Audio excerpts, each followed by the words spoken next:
Welcome back to the show, where there are so many people in the Bay Area that are doing fabulous ways to give back and doing fabulous things during this time. And Carly, I don't know about you, but when I think of people giving back, I think of one man in particular, Titus O'Neill, also known as Thaddeus Bullard to those, his family and friends, and he is joining us today. Welcome back. Normally, you're guest co-hosting, so I like that you're kind of a guest here today. Yeah, it's a lighter course load.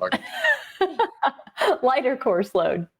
So hard when I came there as a co-host.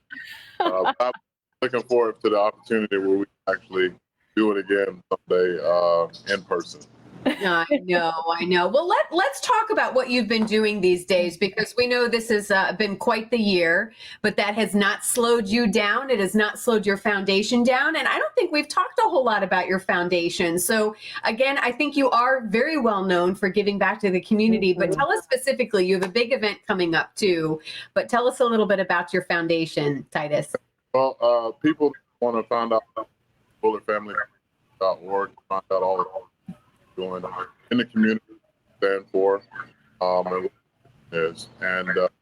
on Monday, September 14th, we have a great opportunity to raise a lot of funds with our partner PDQ, who we've had a very good, long-standing relationship with.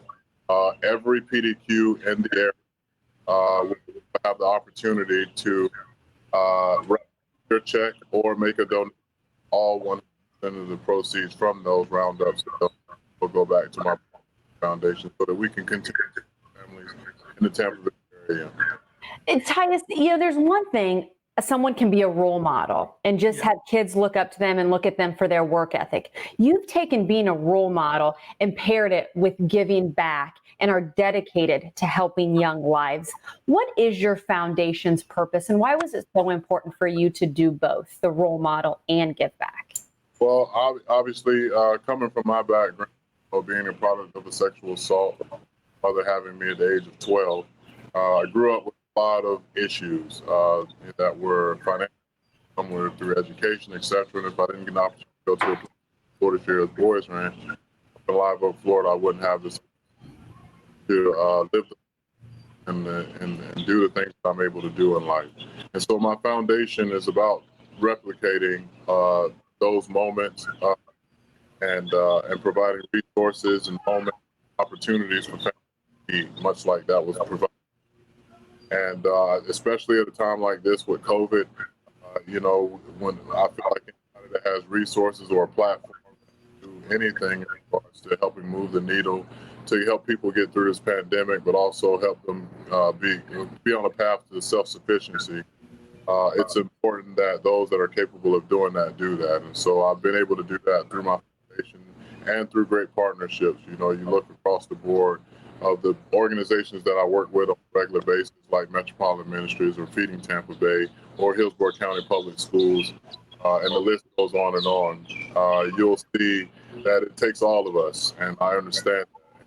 So that's what my foundation has been able to do, is take a group of great partners, corporate partners and private partners, and fulfill needs of many, whether it be children or the elderly or even some of our first responders and frontline workers. I just think it's a huge honor and responsibility to not only be a role model, but also to lead people in times much like these where this been very uncertain for a lot of families. Mm-hmm.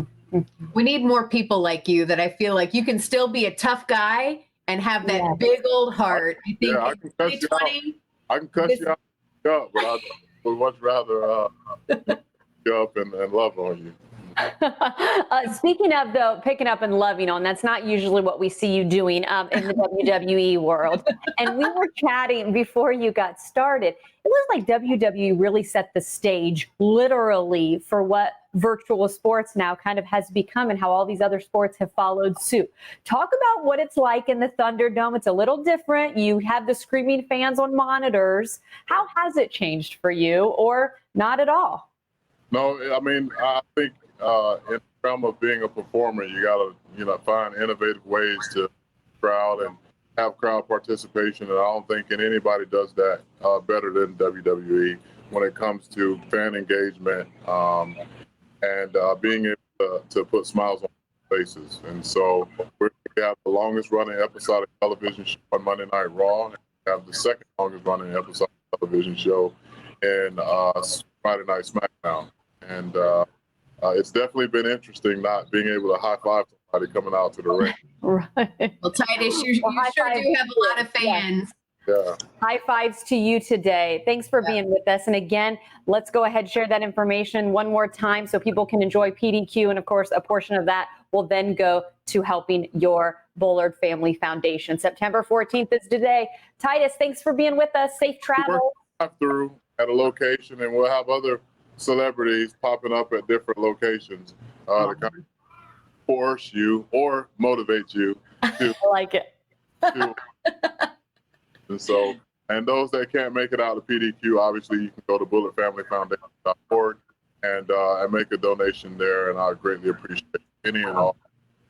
Always good to see you, Titus. Thank you. Take Really care. appreciate you.